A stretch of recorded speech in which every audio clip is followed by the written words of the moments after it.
आप लोगों का? दिल्ली में कोई कंट्रोलिंग चल रही है क्या? नहीं, आप लोगों का है कुछ, मतलब इस तरह की आप लोगों की हम तो सर्वव्यापी हैं, सभी प्रदेशों में हमारे लोग बैठे हुए हैं। हाँ ना, वही मैं पूछ रहा था क्योंकि मैं हूँ दिल्ली में। हाँ हाँ एक्चुअली दिल्ली में भी हम लोग अखिल भारतीय मठ मंदिर समन्वय समिति जो है हमारे शंकराचार्य जी द्वारा हाँ हम लोगों को हाँ हाँ यहाँ पे आदेश दिया गया है और हम्म, उन्हीं के निरीक्षण और मार्गदर्शन में हाँ हाँ यहाँ पे सनातन और धर्म को मतलब पूर्ण रूप में हाँ। लोगों को उसी शिक्षित करना है और सम्मानित बेटे करना है लोगों को। वो चार्जर लेके वापस आओ वो जरा। सारी हाँ हाँ ये सारी विचार और ये सब चीज़ों के लिए हमें मतलब यहाँ पे उनका मार्गदर्शन हो रहा है। ओके तो ओके। हम लोग इसी अखिल भारतीय मठ मंदिर समन्वय समिति में दिल्ली प्रदेश अध्यक्ष हूँ मैं। जी जी जी और जी। इसके राष्ट्रीय अध्यक्ष अमीरनाथ सिंह देवा जी हैं, कौन है? जो अभी अमीरनाथ सिंह देवा। अच्छा, अमरनाथ सिंह देवा। ओके अमीरनाथ सिंह देवा, हाँ, और ओके। पहले पूर्व और अच्छे बुजुर्ग हैं, हाँ हाँ संत और सब मतलब सर्वगुण संपन्न है, आप जैसे हैं वैसे ही लोग। हाँ तो हाँ हाँ हाँ। तो अभी मेरे व्हाट्सएप पे बस आपका आया था, आपका नाम भी पढ़ के और प्लस ये करके नहीं, अपनी उत्तेजना को रोक नहीं पाया और मैं आपको मैं आपको साधुवाद देता हूँ, धन्यवाद देता हूँ, और जी इस काम के लिए कॉस्मिक एनर्जी को धन्यवाद देता हूँ, क्योंकि आप, मुझे नहीं मालूम है आप कितने हद तक मुझसे सहमत हैं नहीं हैं, लेकिन जी मुझे लगता है कि हम आसुरी शक्तियों से घिर गए हैं जी और पूरी तरह से व्यवस्था आसुरी शक्तियों के चुंगल में है। जी और इन आसुरी शक्तियों से बाहर निकलना बहुत जरूरी है। और जनता जो कि गुलाम है, तो आई डोंट नो आप मेरी बात कितना मानेंगे नहीं मानेंगे, मेरा ये मानना है कि आप बिल्कुल स्वतंत्र नहीं है, आप गुलाम हैं। तो वर्तमान में इस बात को आप कुछ हद तक मान रहे हैं क्या? जी जी पूर्ण रूपेण मान रहे हैं। मैं तो जन्मजात आरएसएस तो राष्ट्रीय संघ सेवक संघ का ये हूँ, तो हम तो कभी मानते ही नहीं है, ऊपर से जय गुरुदेव और बाकी सब लोगों के इससे तो कहीं दूर दूर तक हम लोग पूर्ण रूपेण आजाद हैं कहाँ। जब अगर आजाद होते तो आज इसी चीज को प्रमाणित करने के लिए भारत सरकार ने दिल्ली में इंडिया गेट पे सुभाष चंद्र बोस जी का वर्तमान में असली मूर्ति तो बन के आ रही है, तो उन्हें वहां पे क्यों रिप्रेजेंट किया जा रहा है? क्योंकि वही इस सत्ता के सच में हकदार थे। इस धूर्त नेहरू ने इस सत्ता को हड़पा है और उसी में हमारी सभी समस्याएं हैं, एक नहीं है, जी हजारों समस्याएं हैं।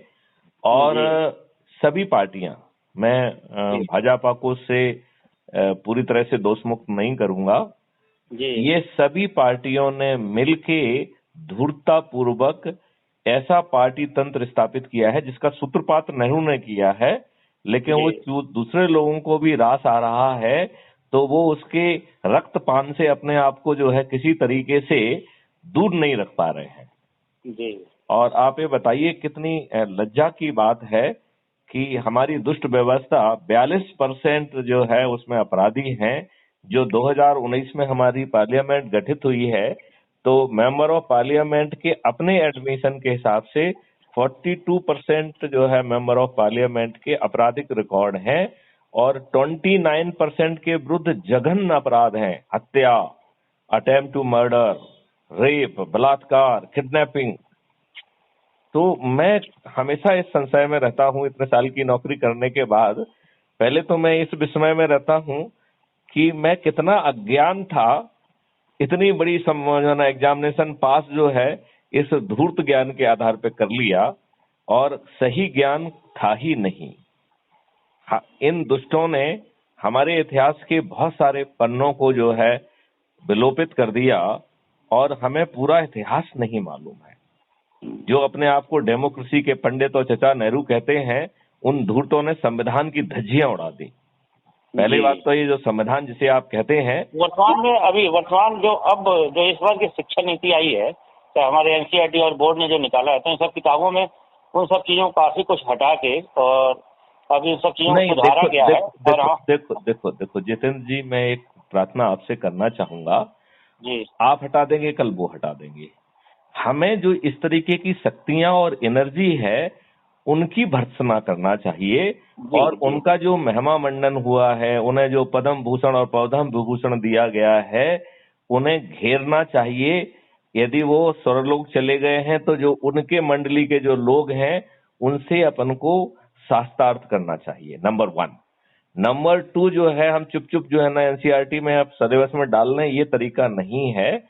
हमें अगले 5 सालों तक, अभी तक जो है ना कायदे से भाजपा ने इतने समय गंवा दिया है, ये काम इनको पहले से करना चाहिए था। इन्हें जितने भी इतिहास और उससे जुड़े हुए टॉपिक पे राजनीति शास्त्र रही है वो है, उस सब पे जो है पीएचडी जो कराना चाहिए, वो पीएचडी के स्टूडेंट को विदेशों में भेजा जाए, क्योंकि यहाँ तो जो है ना सब चीज जो है ना हटा दी गई है, तोड़ दी गई है। तो हमें बहुत सारी चीजें जो है वो विदेश की लाइब्रेरियों में, विदेश के जो है पार्लियामेंट में, यहाँ वहाँ उन जगह पे हमें बहुत सारी जो चीजें मिलेंगी जो इन दुष्टों ने छिपा ली हैं। अब आप ये बताइए, दुष्टता की बड़ी पराकाष्ठा है, जिस संविधान की हम दुहाई देते हैं वो संविधान क्या आपकी ड्राफ्ट कमेटी ने बनाया है? नहीं, मुझे जितेंद्र जी आपसे थोड़ा जवाब चाहिए इसका मुझे। जी आप, मैं पूर्ण रूप में, यानी मेरा ये मानना है, मेरी इंफॉर्मेशन कह रही है कि 433 आर्टिकल का एक ड्राफ्ट संविधान ड्राफ्ट कमेटी के हाथ में दिया गया था और उसने एक एक क्लॉज को पढ़ के उसे 3 साल में संशोधित किया। वो जो है ड्राफ्ट जो है वो उस ड्राफ्ट कमेटी ने नहीं बनाया है। वो ड्राफ्ट जो है 7 लोगों ने मिलकर बनाया है, जिसके जो है शीर्ष व्यक्ति जो थे वो जवाहरलाल नेहरू खुद थे। और उनकी नीयत ये थी कि एक अंग्रेज का नाम है, मैं भूल रहा हूं, उसके माध्यम से उसे ऑडिट कराया जाए, परिष्कृत किया जाए, ठीक करा लिया जाए, जिससे उसमें कोई गलतियां ना रह जाए।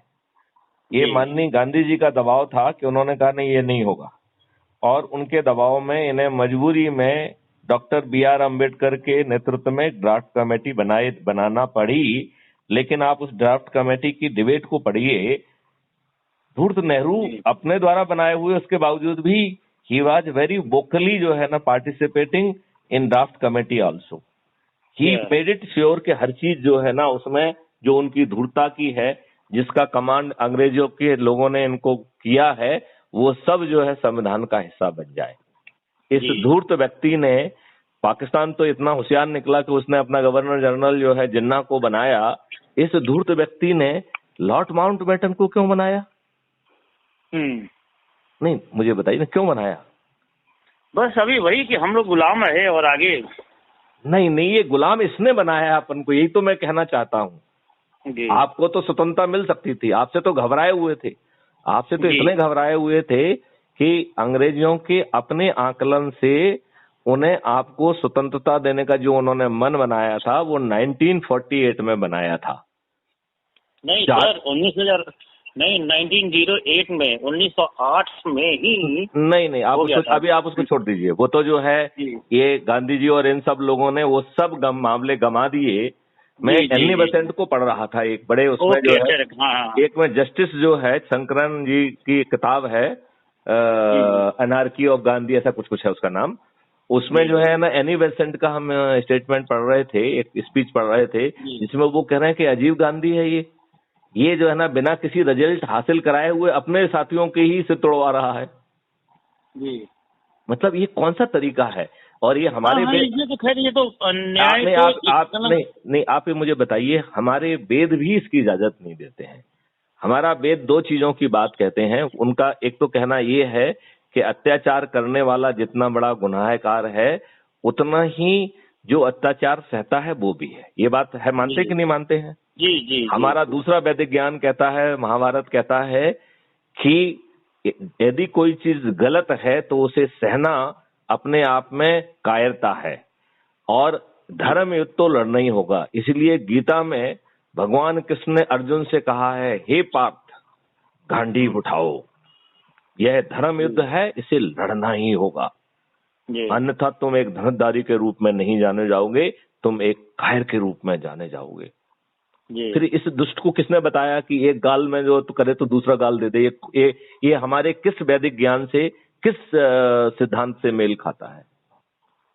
और नहीं, इससे बताइए, जस्ट ए मिनट, इसमें मुझे बताइए कि भारत को फायदा हुआ या नुकसान हुआ? नंबर 1 1942 में क्विट इंडिया मूवमेंट में चोरा चोरी में जब सिपाहियों ने कुछ गड़बड़ी की तो उन्होंने थाने में घुस पे आग लगा दी, इसमें 7-8 लोग मर गए थे, राइट? जी जी। इसने क्विट इंडिया मूवमेंट बंद कर दिया। उसके पहले 1920 में तर्किश के उसके ऊपर खलीफों के उस पर खिलाफत मूवमेंट किया। तो भैया भारत के को जो है ना खलीफा से क्या लेना देना है? और जो है केरला में 1920 में जो मालपा या क्या कहते हैं, ऐसे कुछ नाम है उसका, इन खलीफों ने एक मूवमेंट चला के भारतीयों का नरसंहार किया है, जो कि 1990 के कश्मीर के नरसंहार से बहुत बड़ा है। जी। मतलब उसमें हमने कुछ अंग्रेजों के और इनके वो पड़े हैं, इस वो खून के आंसू रो रहे हैं, और उनको खैर आपको न्याय तो देना नहीं था। और आप ये बताओ कहीं पे तो फिर आपके साथ, हाँ, ये केरला वाला, क्योंकि केरला जो है, केरला एक मिनट वो किताब, एक मिनट में किताब जरा हाथ में पकड़ के फिर बात करता हूँ, एक मिनट, वो ऊपर रखी हुई है, नहीं तो मैं आपसे जो है ना उस किताब के साथ बात करूंगा। इसे ऑथेंटिक जो है ना जस्टिस, इसमें आपने ये कहा तो अभी जो हमारे शंकराचार्य के साथ और सब विषय पे एक बड़ी अच्छी, मैं भूल जाऊंगा इसलिए मैं थोड़ा सा आपको ये किया। एक्चुअली सनातन धर्म की उत्पत्ति या पूर्ण रूपेण जो भारत का सनातन या विश्व का सनातन जो है, वो जो भी कंट्रोल हुआ है या जो मार्गदर्शन हुआ है, केरला ही उसकी उत्पत्ति का जगह है। हमारा सनातन धर्म की उत्पत्ति केरला से ही हुआ है, और इन लोगों ने हमारे सनातन धर्म और इन सब चीजों को और हमारे ग्रंथों को ये करने के लिए वहां पे जो अटैक किया गया है, और वहीं से सब चीजों को गायब किया है। और करने के बाद ये आपके पॉइंट्स है। इस पे मैं भी चाहूंगा कि आने वाले समय में आपसे इस पर ज्यादा से ज्यादा ज्ञान लूं। हमको इस पे डिबेट करना चाहिए। ये बताइए, इन कांग्रेसियों ने एक बार भी 1920 के उस अन्याय की बात क्यों नहीं कही? अपराध पंजीयन करके जेल में डालने की बात क्यों नहीं कही? तो यदि आप अन्यायियों को भूल भूल कह के माफ करते जाओगे तो इतने जूते पड़ेंगे कि जूते गिनना भूल जाएंगे हम लोग। जी, ये साधा निवेदन ये है, हम लोग जूते गिनना भूल जाएंगे, इतने जूते पड़ेंगे। और ये सो कॉल्ड सत्ता, चाहे वो किसी की भी हो, ये सब धूर्त लोग हैं, ये अपने लाभ के लिए काम कर रहे हैं। जितेंद्र जी, मैं 2-3 चीजों को जरा जान बूझे, चूंकि आप आरएसएस से जुड़े हैं और आरएसएस भाजपा का संबंध हर किसी को मालूम है, तो मैं 2-3 जो है ना उन संबंधों के बारे में, उन चीजों के बारे में आरएसएस का ध्यान आकर्षित करना चाहूंगा कि वो बीजेपी को घेरे, क्योंकि आरएसएस भेजेंगे किसी चीज को आकर्षित करने के लिए। जो निवेदन मैं करना चाह रहा था, जी बताइए। मेरा निवेदन, जैसे कि हमने कश्मीर फाइल्स बनाई है जी, कश्मीर का नरसंहार का जो कश्मीर फाइल बना है, तो यदि आपके पास इसका पूर्ण मतलब विस्तृत और पूर्ण रूपेण यानी पूरा इसका ये है, तो इस पे हम लोग उस तरह का फाइल बनाने का ना ये करें, जिससे कि आने वाले समय में हमें जाने कितनी फाइल बनाना पड़ेंगी, और जितना भी बनाना पड़ जाए तो वो बहुत अच्छी बात है, लेकिन इस तरह का विचार किया जाए। आप ये बताइए, मैं आपके साथ में हाँ अपने देश में जैसे अभी कश्मीर फाइल करके हमें 1990 वाला जो नरसंहार अभी ले आ रहे हैं, लोगों में जागृति आ रही है, उसी तरह से जो अब ये 1920 वाला जो आप कह रहे हैं, तो इसका करके 1 के बजाय 2, 4, 6 जितनी फाइलें बनानी है, तो उस पर हम लोग विचार करते हैं। और आपका बिल्कुल करना चाहिए। इन दुष्टों ने उन्हें फंडामेंट जो है ना फ्रीडम फाइटर कहा है, दुष्टता की पराकाष्ठा है। महिलाओं को जो ना नंगा किया गया, रोड पे महिलाओं का बलात्कार किया गया है, एक व्यक्ति ने 20-20, 40-40 लोगों को मार दिया है। और ये कैसा है कि कांग्रेस जो ना मौन व्रत धारण किए हुए है। और पहली बात तो ये, हम खिलाफत मूवमेंट पे गए ही क्यों? साले टर्की के खलीफा से हमको क्या लेना देना? टर्की के खलीफा से हमको लेना देना है। मुझे इस बात में भी आपत्ति है कि माननीय महात्मा गांधी, हमारे राष्ट्रपिता महात्मा गांधी ने ये क्यों कहा कि हमें ब्रिटिशर्स के रूल्स पर जो है ना फ्रीडम नहीं चाहिए। इन लोगों ने तो मतलब अपने देश मुझे समझ में नहीं आता है इस व्यक्ति ने। अच्छा ये बताइए, आपको ये बात तो मालूम ही होगी कि पाकिस्तान के काफी प्रांतों में कांग्रेस जीती थी, मुस्लिम लीग नहीं जीती थी। ये आपको मालूम है कि नहीं मालूम है? जी जी जी, ठीक है ना। अब यदि वहां पे कांग्रेस जीती थी, इसका मतलब है कि वहां पे अधिकांश हिंदू लोग थे, ठीक है ना। इसका मतलब ये भी निकलता है कि बड़ी संख्या में एक्सोडस होगा, ये दूध पीता बच्चा समझ सकता है, तो इस नेहरू को कौन सा नचा चढ़ा हुआ था कि इसने कोई व्यवस्थाएं नहीं की? आपको मालूम है कि नहीं मालूम तो है? हिंदुस्तान को कहने का मतलब इनका तो मुख्य तौर पे जैसे ये जिन्ना, जवाहर और ये शेख अब्दुल्ला, जो ये तीन आदमी जो बने थे, इन तीनों का ये था कि तीन तरफ से घेर के, चौथा हैदराबाद वाला तो पटेल साहब ये कर दिया, वरना चारों तरफ से घेर के और इनको 20 साल में पूरे भारत को मुसलमान यानी मुस्लिम ये बना देना था, पाकिस्तान की जरूरत ही नहीं थी। जिन्ना भी जाते जाते यही तो कहेंगे कि ठीक है, हमारा तुम जो ये 20% या 3 से 4 करोड़ रखे हो, अगले 20 साल में पूरे भारत का मुसलमान बना लेंगे। ये तो कहिए कि आप और हम जैसे लोग हैं जो कि अभी तक अपने आप को, चाहे हम अपने धर्म को या अपने सनातन को बचा रखे हैं, या ऊपर जो प्रभु की लीला कहिए, या हमारे साधु संतों का, इन सबों का योगदान कहिए, वरना इनका तो मुख्य मकसद जितेंद्र जी, जो हम कर रहे हैं इससे इस देश की व्यवस्था नहीं बदलेगी। कुछ स्वार्थी लोग और समय तक सत्ता में काबिज बने रहेंगे। वो कोई भी होंगे, वो अपने आप को हिंदूवादी कह के अपने स्वार्थ की पूर्ति करके सत्ता में बने रहेंगे। इसका ये तरीका ही नहीं है। मैं आपको कुछ एक मिनट, मैं 3-4 बिंदुओं पे आपका ध्यान आकर्षित करता हूं और आपकी राय जानना चाहूंगा। जब आपने जो है 2016 में डीमोनेटाइजेशन किया, आपको ये बात मालूम थी कि जनधन योजना के तहत अधिकांश लोगों के अकाउंट खुले हैं, राइट? सही है कि नहीं है? तो जो लोग रह गए थे उनके घरों में भेज के उनके भी अकाउंट खोल देते। जिसके पास जितना पैसा होता अपने अकाउंट में जमा करते। ये जो एक्सचेंज पॉलिसी है, ये धूर्तता की पॉलिसी है, धूर्तता की नीति थी, मक्कारी थी।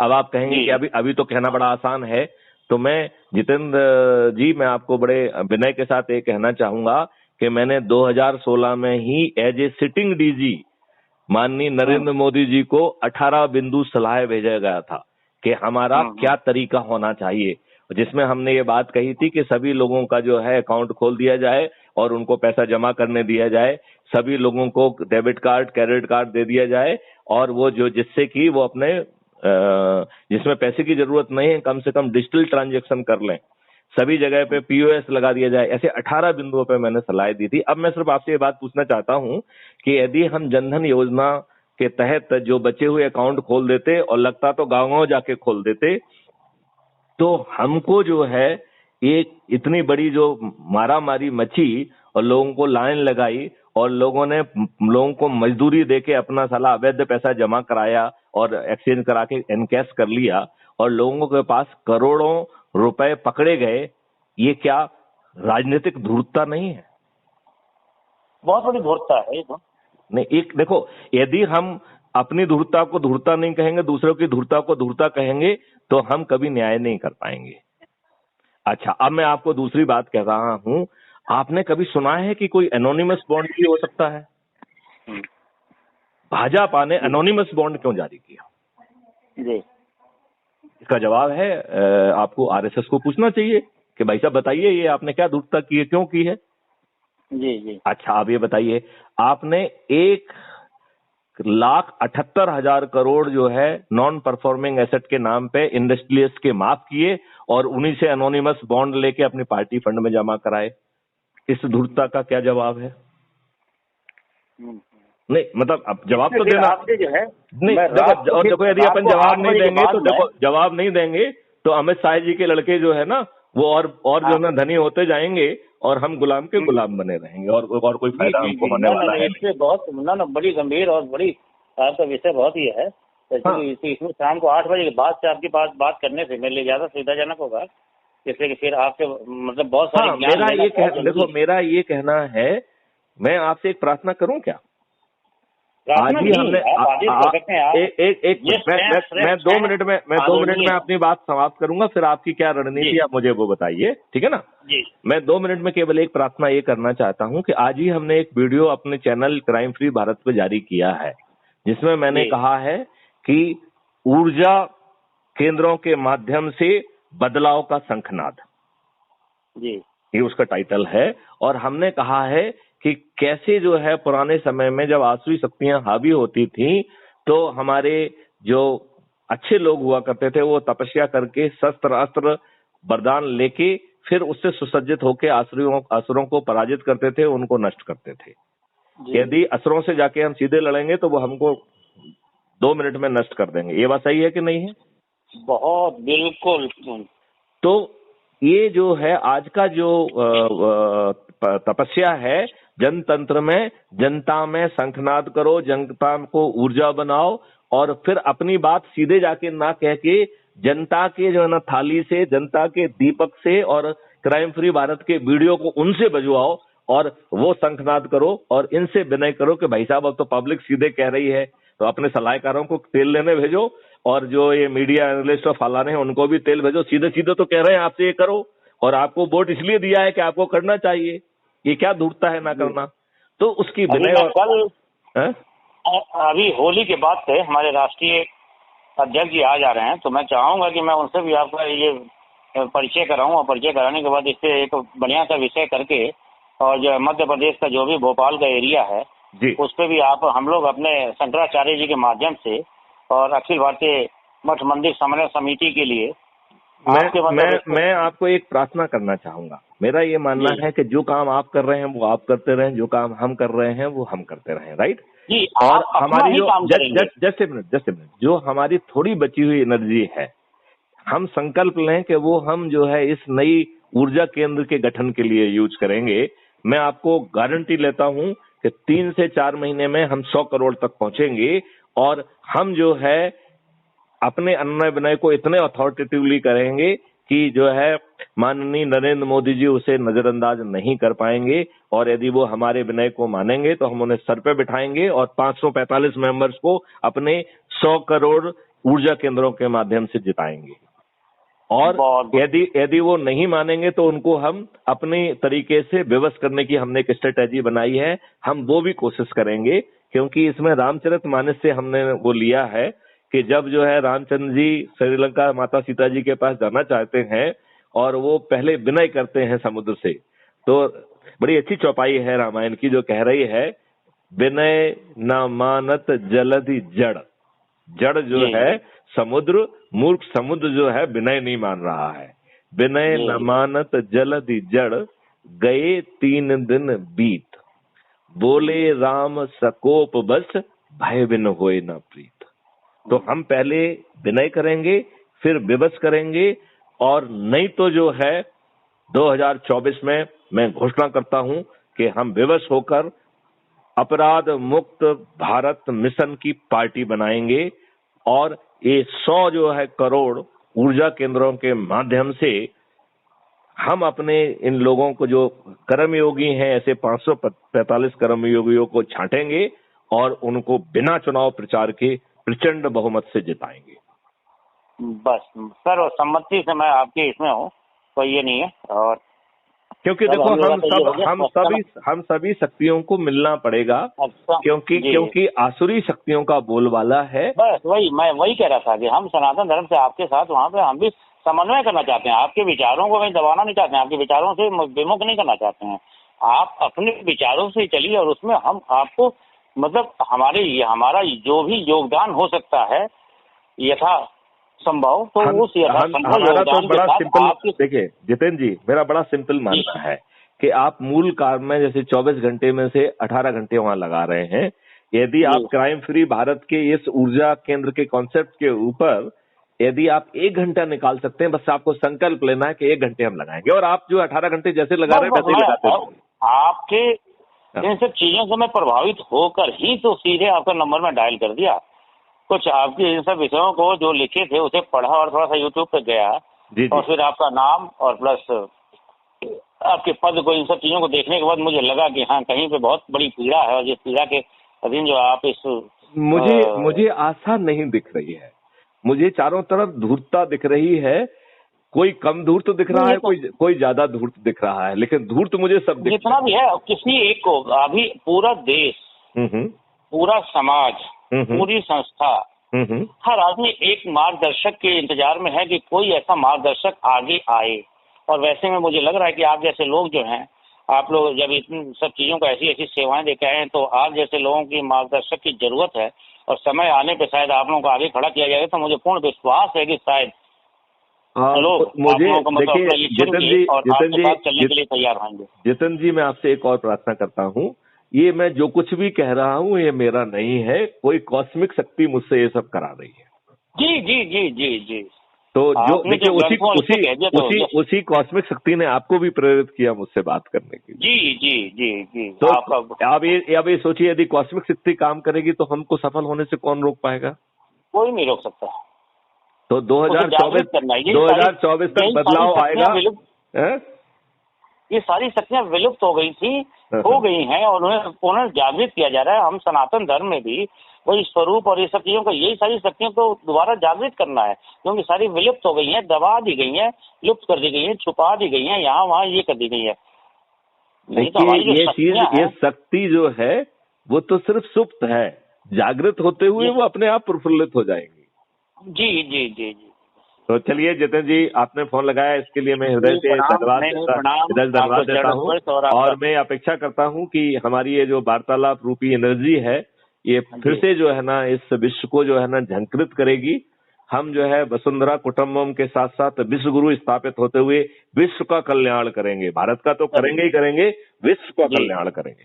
जी जी। और हम जो है पार्टी मुक्त प्रजातंत्र, खर्च मुक्त चुनाव व्यवस्था, कर मुक्त अर्थव्यवस्था को जमीन पे उतारकर समृद्ध और शक्तिशाली भारत का निर्माण करेंगे। हम आपके साथ पूर्ण रूपेण सर्वसम्मति से समर्पित हैं। जी जी जी। आपको पुनः जो है मैं हृदय से धन्यवाद देता हूँ कि आपने मुझे फोन किया। जी, मेरा भी प्रणाम आपको। जी जी, नमस्कार नमस्कार। सब जो है आप जैसी आत्माएं जुड़े और हम कामयाब हों। जय हिंद, जय भारत, वंदे मातरम। जुड़ गए, आप तो आत्मा से जुड़ गए। थैंक यू वेरी मच है। जय हिंद, वंदे मातरम, जय भारत। जय भारत।